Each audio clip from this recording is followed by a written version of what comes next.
have any much introduction. She is going to introduce herself. God bless you, Pastor. Thank you.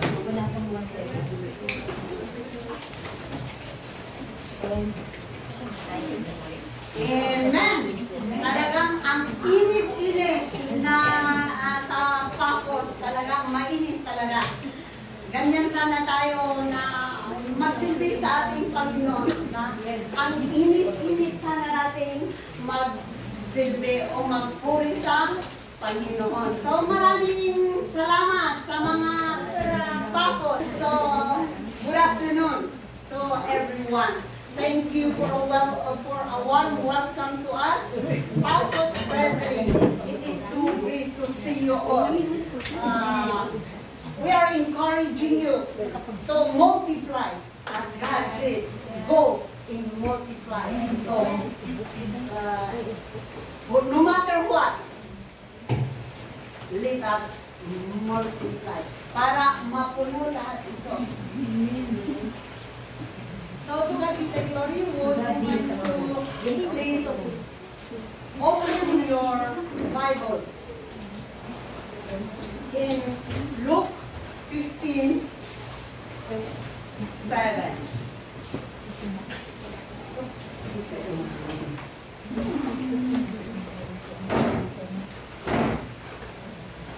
In Luke 15:7, it is here.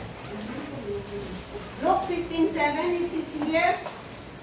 I say unto you that likewise joy shall be in heaven over one sinner that repents, more than over 99 just persons which need no repentance. So, our theme is the joy in the presence of the angels of God over one sinner.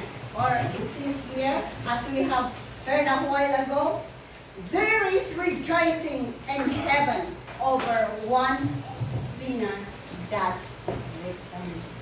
Kaya, ang mga angeles or yes, mga angeles sa heaven, or in heaven, there is rejoicing.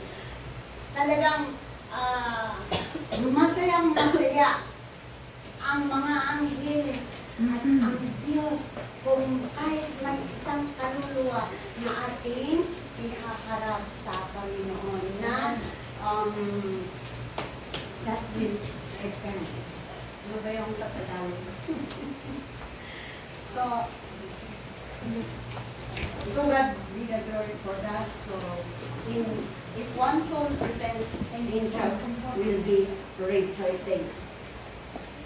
Hallelujah. Let us pray. Hallelujah, Father God. Well, thank you, Father God, for your word that we have just read, Lord God.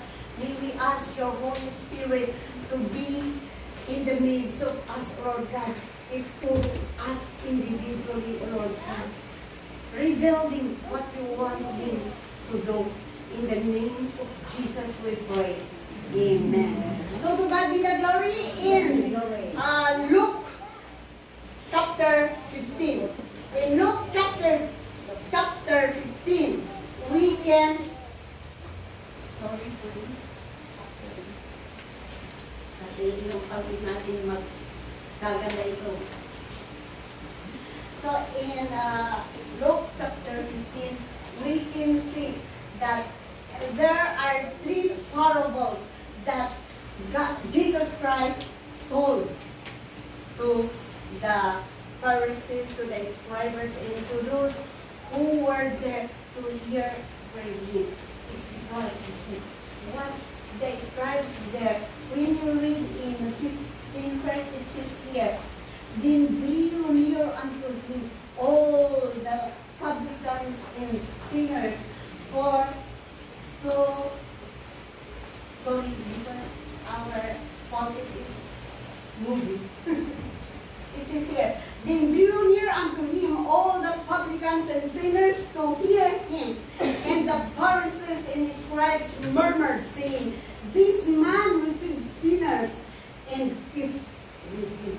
Kaya sinabi ng Panginoon, kaya Amen. Kaya nagsabi ng Panginoon ng tatlong parable.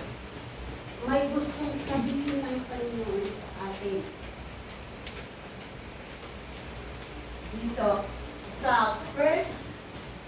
Dito sa 15 verse, kung itutuloy natin ang pagbasa nito, you can read in Luke 15:4-7, makikita ninyo na isang parable dito ay the lost sheep.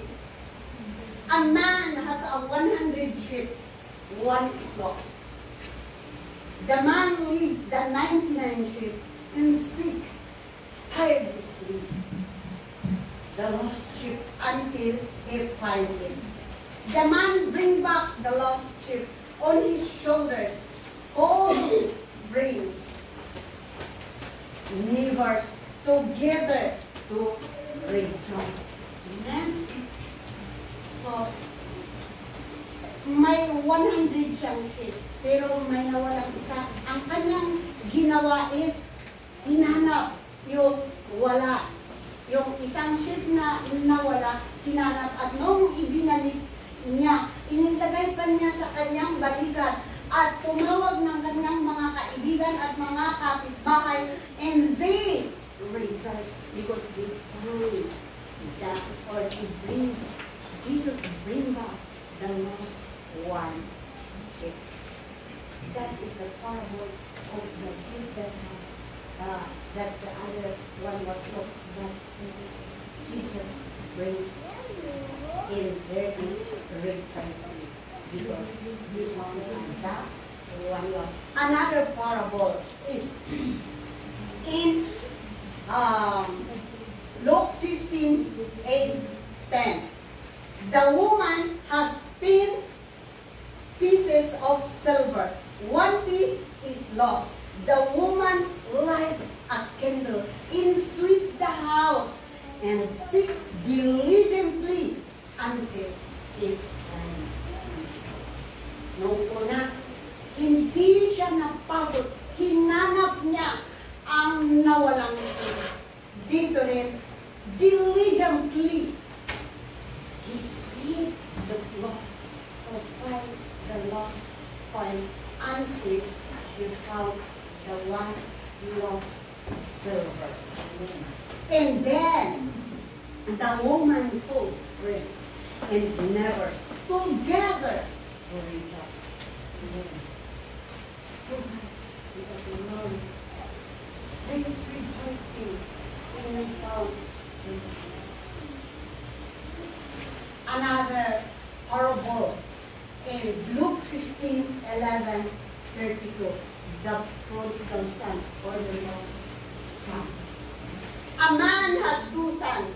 One son asks his inheritance, take it, and goes to a far country, wastes his money on a riotous living, his life with nothing, and is reduced to feeding swine to get by.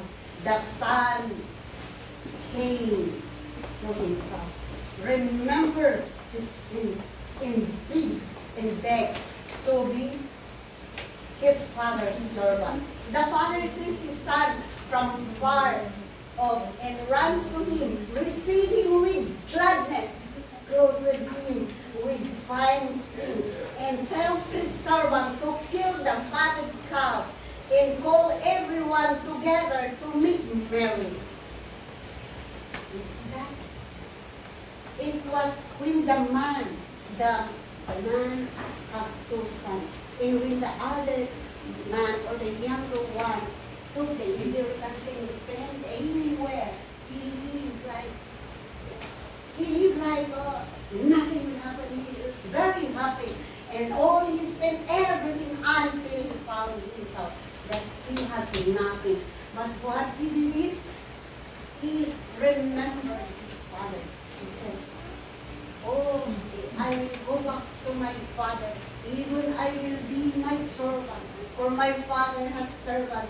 He'll be eat good food. He has salaries. But here I am eating food of swine. There's nothing. And so he repented. And when he repented, the Father accepted. He even ran away and ran embracing and welcoming his house. And everybody there in the house rejoices. They celebrate. So there is rejoicing. When one goes out and comes back, there will be a rejoicing inside the house. Are you happy when someone is going out in that church and when he comes back? Are you happy or you say, "Ay, umanaw ka. You have gone out far or you have get out already in the house and do not come already because you do not belong here already." But no, the Bible says, God, Jesus Christ said, the man welcoming, the father welcoming, the woman tried to find, the shepherd tried to find the lost one. So, if somebody goes out here, you need to find her or him out. Try to call him and try to bring her or him back. Amen? Amen. Kung sa family ninyo, di ba, mayroon talagang nangyayari. There are things that are happening in our family that sometimes we are bored, we are tired because of poverty or because we do not understand each other. There is a problem. There is misunderstanding in the church. Since we know already and we learned that there is no perfect family, there is no perfect individual. So there will be a time that we will not understand each other. And then we live for a while, or we live because you cannot already settle the problems. But what are we going to do? Let us find a way to come together and rejoice. Hello? Amen. Kaya sana masaya tayo pag bumabalik ang isa nating kapatid na lumabas. Yung matagal or yung lahat tayo na papariwala or we are being tempted or whatever that is around. Siguro talaga, hindi siguro, talagang nangyayari sa church, sa family, sa friendship, nangyayari ito. Kaya nga, sinabi ng Panginoon, rejoice. Hindi lang rejoice, hanapin ninyo, ibalik ninyo, tapos celebrate, tapos sana masaya kayo. Huwag magmimisood. Kung may babalik, kung may mawala, huwag ninyong hayaan. Tama. Yes, kailangan natin hanapin diligently and sincere. At huwag mapagod na hanapin. Don't give up in looking for her or him. Give your best as Jesus did to the lost sheep, and as the woman did to the lost silver, and as the shepherd did to the sheep that is lost.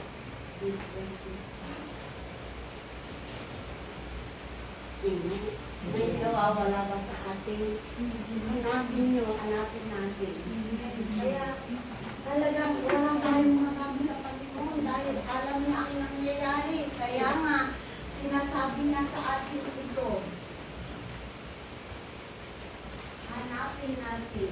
Kaya kailangan natin tingnan natin ang mga signal speech natin. Huwag natin lahat ibigay sa pastor. Tingnan mo yung kaupo mo or friends mo. Kung nawawala, tawagan mo, i-encourage mo siyang bumalik. At pag bumalik, happy together. Amen. Ay, di bale, isa lang naman siya eh. Marami na kaming natira. Hayaan mo siya. Hindi. Kasi sinasabi dito sa Luke 15. So, read the Luke 15.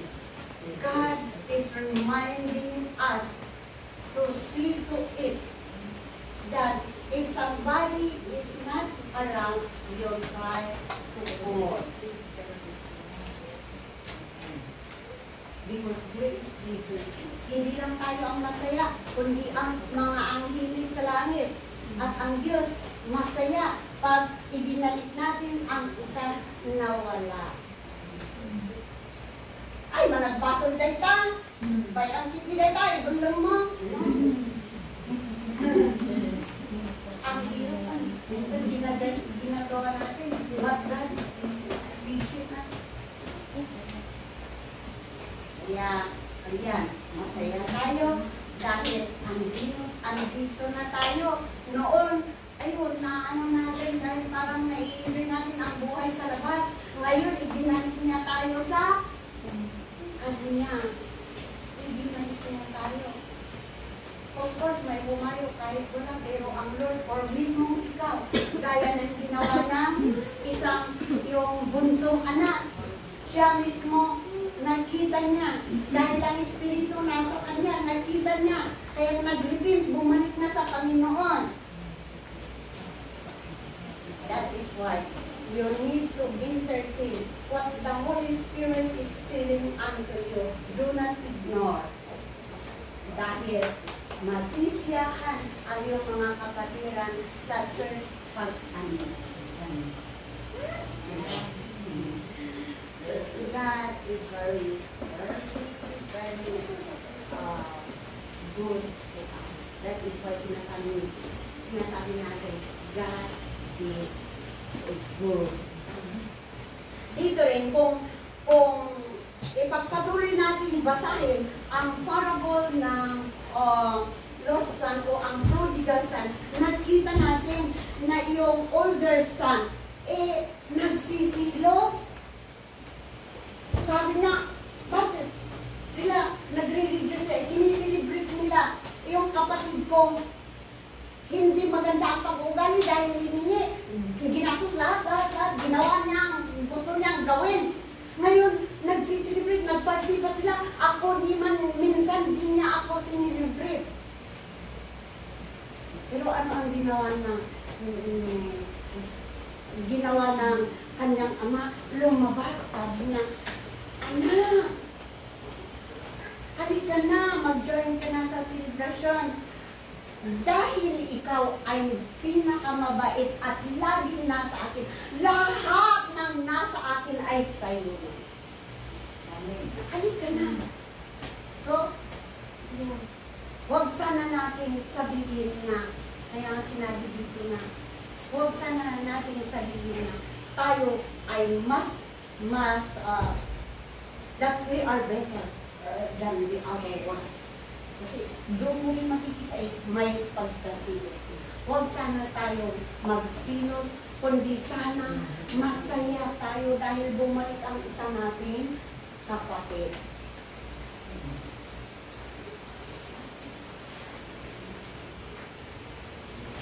Amen. And to all of us, kung mayroong ganyan, kailangan din kausapin ng bawat isa sa atin na hindi naman sa ganun, hindi yun lang, yung masama na ang tinitingnan, pero yung mga mababait, hindi na, dahil nakasigurado ka lang.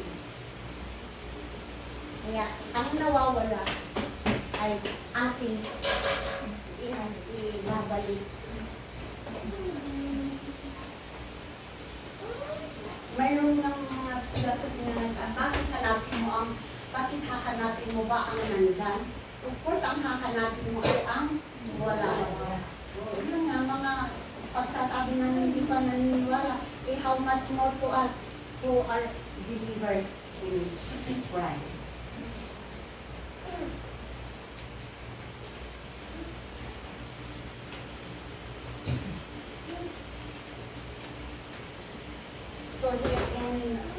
So sa older son, sabi, so it was meant that he should make Mary in the blood, sabi ng anak.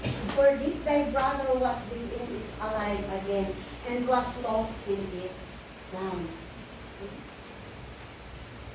Sana lahat tayo ilagay natin sa isipan natin, sa puso natin. Amen? Amen. Sana masigitan natin yan sa ating sarili. So, ang message dito sa chapter 50, our mission is to bring or save every soul who repents and comes unto Jesus Christ, our Savior. Every soul of people work to Heavenly Father in Jesus Christ.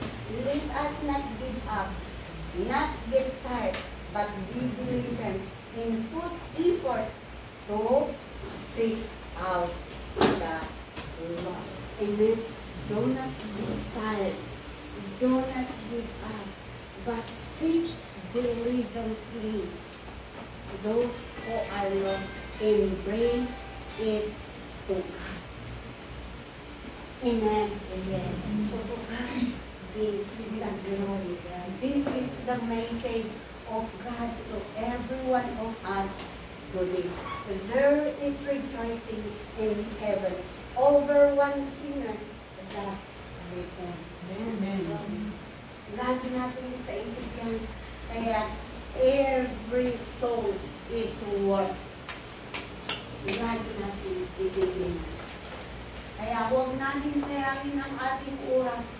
Kung may nakita ka doon na lumalakad, na papunta kung saan-saan, yayain mo at ipunta mo sa church na pupuntahan mo.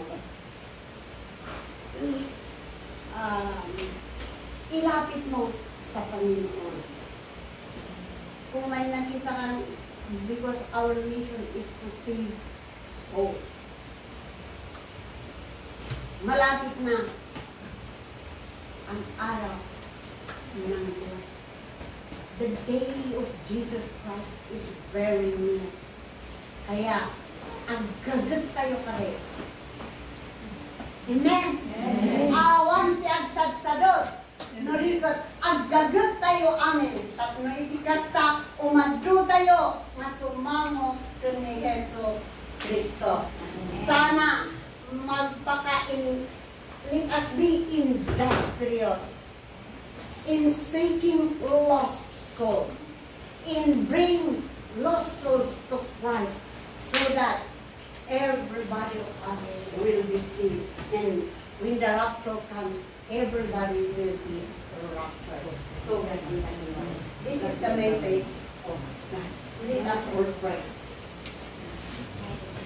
Hallelujah. Oh, hallelujah. Hallelujah. Our Father who art in heaven, we thank you very much for your message, Lord God. That, Lord, bigay mo sa amin ang puso. It's a heart that seeks the souls, the lost souls, to bring them to Jesus Christ, Lord God. We ask you, Lord God, to empower us, Lord God. Without you, Lord, we can do nothing. But with you, Lord, we can do it by your power, by your Holy Spirit. That is in us, Lord. I ask you to bless your children and to multiply according to your will. In Jesus' name we pray. Amen.